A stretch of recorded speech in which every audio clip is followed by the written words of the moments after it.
Quins són els objectius de l'associació Abaraka Bay?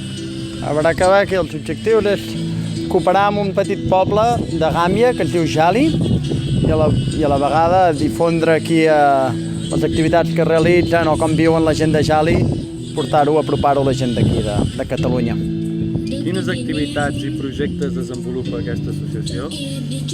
A Gàmbia tenim diferents projectes, per exemple estem hi ha màquines de costura perquè les dones aprenguin a cosir, ara hem portat un torn de ceràmica, estem amb l'escola, vam construir l'escola, fan sabó, sobretot coses d'autosuficiència. I aquí fem activitats divulgatives.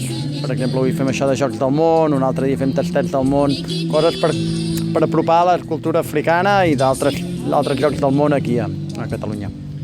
I en què consisteix l'activitat dels Jocs Motrius del Món?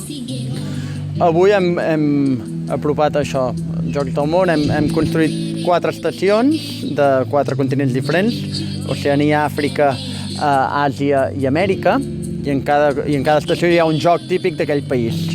I els nens que hi hagin aniran canviant d'estació i coneixent el joc típic i practicant, lògicament, el joc d'aquell país.